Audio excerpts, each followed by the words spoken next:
So this is Qwiki.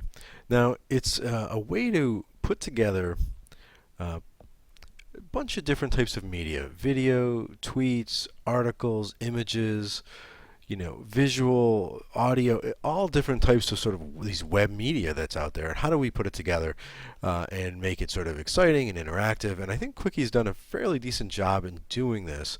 I've used it a couple times. In a few of my classes, and I used it quite extensively in a summer mini I did, and the students seemed to enjoy it. Let's go ahead and take a look at it. It's again, it's Qwiki.com. I'm going to go over here and click on my dashboard, and you sign up, and it's a free account. I believe it's still invitation only, so you can put your invitation in. I think it comes in a couple weeks. Here's some of the quickies that I've made. They are pretty simple to make. There's a lot of different type of media you can bring in. So we'll take a look at that, and then we'll watch the quickie. So if you were going to create a new one, of course, you would just click on Create a New Quickie. I am going to just jump right into one that I've finished by clicking Edit. And you're brought up to your sort of main working area. And as you can see, you create a quickie in 3 different steps.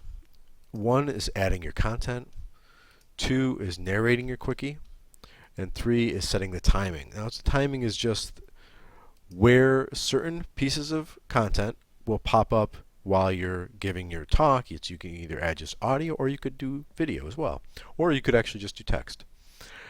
I like to do video. I think it connects more with the student and the viewer. So if you look over here under media, there's various different types of media you can bring in: images from your computer, JPEGs and whatnot, web page links, Flickr feeds, YouTube and Vimeo videos, and Instagram photos. You can also bring in animations in the form of a map. Sort of, you can put a address in and it'll zoom in on that address. Say if you're doing something about a news story or something about history or something, and you want to sort of zoom in, or current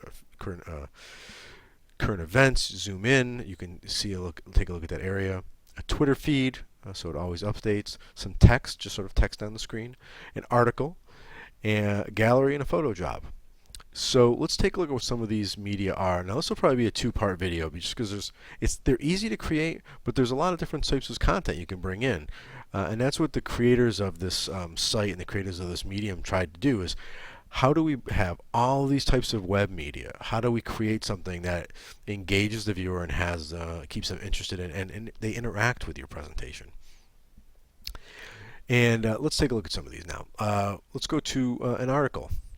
If we click on this, we can see what it's going to look like in the quickie. So it puts the website behind it, sort of zooms in. It's got the title and a little piece of the article. And we can change that over in here. I wouldn't go ahead and change a lot of this article stuff, because it's copyrighted. This person wrote this, and it's nice that it puts it there. You can also put in tweets, a feed. So here's a feed from Google News, and that'll constantly update. You can put in videos from YouTube that people can watch. And you can change the title of them if you wanted to. Oh, I clicked the wrong thing. There we go.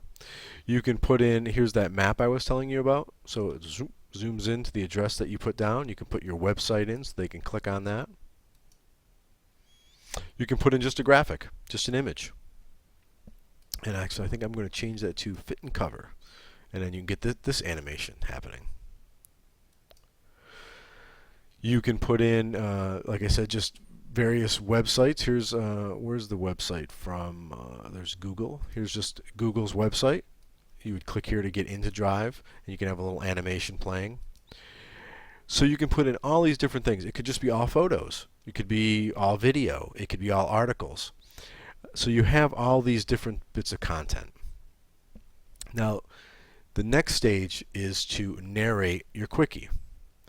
And you can do that by using your webcam and use just video and audio, or just text, or no narration at all. And we're going to look at how to do the narration in the next video.